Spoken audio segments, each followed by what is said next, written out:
I hid in a closet during a school lockdown. When I found out why, it horrified me. It was the middle of third period, math. I had just finished a big test. I used the hall pass to go use the bathroom. Unfortunately, the school bathrooms were all located at the stairwells, and of course, the bathrooms on the first floor, where I was, were closed for repairs. I had to go up to the second floor, but before I got there, the bell rang.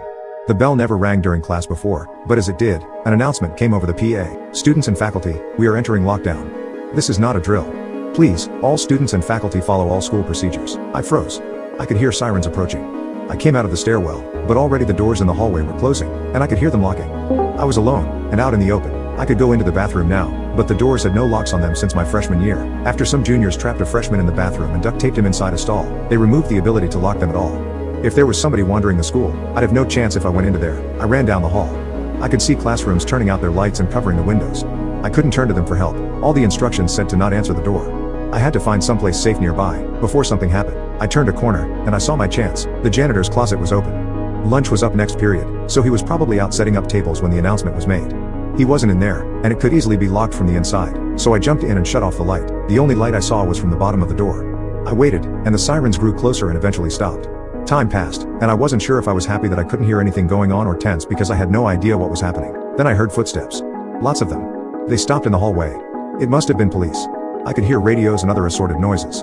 I didn't think it could be some sort of lone gunman or nutcase, so I listened. One guy in particular sounded like the one in charge. Okay, are we in position? Another guy answered. I didn't know what his rank was, but clearly he was not in charge of the first guy. Yes, sir. We know the suspect is here in the building. C team is across the campus, as ordered, and B team is covering the back entrances. He will not exit the building on our watch. The chief responded. Good. Remember, he could look like anyone. But he must not escape. It's my fault he's here, and it's my duty to deal with him. I couldn't hear much for a while. There was too much movement, too many people all talking to each other to make out anybody from where I sat. I just waited for a little while. Maybe it would all just be over soon, and I could leave the closet and go back to class. Then, that's when it all happened. The chief yelled out, "Hold it. Put your hands in the air." The commotion outside stopped abruptly. A moment later, clothes rustled loudly as what sounded like a large number of guns were drawn. Lay down on the ground. Leave your hands where we can see them. It stayed quiet, except for a few of the guns cocking. I said down the ground. Don't you dare try what I think you're going to do. You're not at the institute anymore. I thought I would hear shots go off, back and forth, and eventually somebody saying suspect down. What I didn't expect was the scream. It wasn't a normal scream. It wasn't somebody crying out in terror. It was like a wounded animal, mixed with the sound of a bandsaw hitting concrete. I've never heard anything like it before, and I hope I never hear it again. Then the guns began to fire. The horrible scream happened again, and then other screams, and then the sounds of tearing. I saw the shadows under the door as people moved and fell over, and heard the telltale splatter of gore as it soaked the floor. There was another gunshot, and I nearly yelled out myself when a bullet punched through part of the doorway. It wasn't very big, but I put my eye up against it, and I could see a group of people being attacked by somebody. But something wasn't right about him. He looked too long in places, like he'd been stretched in a taffy machine. He was moving so fast, though, that I couldn't make anything out, except for him grabbing people and throwing them around like they were nothing. There was blood everywhere, more gunshots. The scream happened again. And again. I pulled away from the bullet hole and sat back in the closet. Then the scream began to fade. I heard a thud, and then more footsteps. The chief spoke again, but he was breathing heavily, like he had been badly wounded. Team A. He's down. I repeat, he's down. We need a cleanup, immediately. I didn't move. I wanted to look again, but as curious as I was, I didn't really want to see, but I heard a lot of commotion for a long time, and then, nothing. I don't know how long it was after that, but then the PA announced the lockdown had ended. I came out of the closet. I tried not to look, but for all the sounds I had heard, there was not as much sign of a fight as I thought there would be.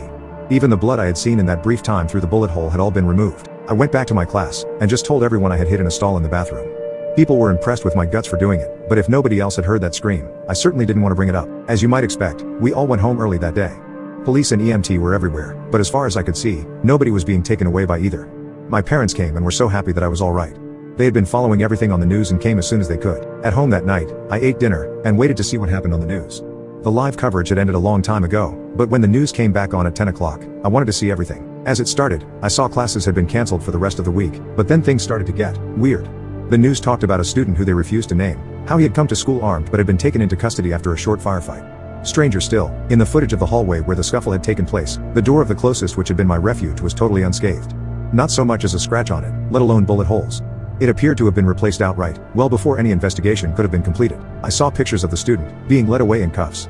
He didn't have a mark on him. He wasn't even wounded as he was pushed into a police car and driven away. All I saw was him fighting and yelling. Even in my glimpses through that bullet hole, I knew that wasn't the same one I saw. The clothes were completely different. The one I had seen had been wearing a black t-shirt and jeans. The one getting into the police car was wearing a white shirt and shorts. The news said no one had been hurt despite the gunfire.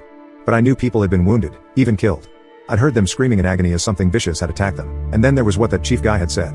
Talking about something being his fault. The institution. That he could look like anyone. I don't know what happened that day for certain.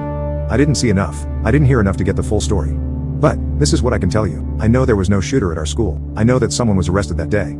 Someone who I didn't know, who I never heard about ever again. That's right, a shooter who never made another day's worth of news. Just disappeared.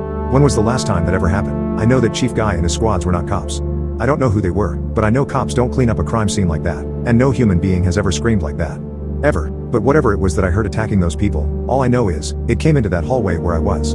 I was alone, and if it hadn't been for that janitor's closet, I wouldn't have been safe. It could have looked like anyone. Something tells me that squad wouldn't have helped me either. It could have looked like anyone. What was it? How long had it been in our school? Had I ever been alone with it and never knew what it was? Who were those people who had come for it? Where had it come from? And, good God, is it really dead?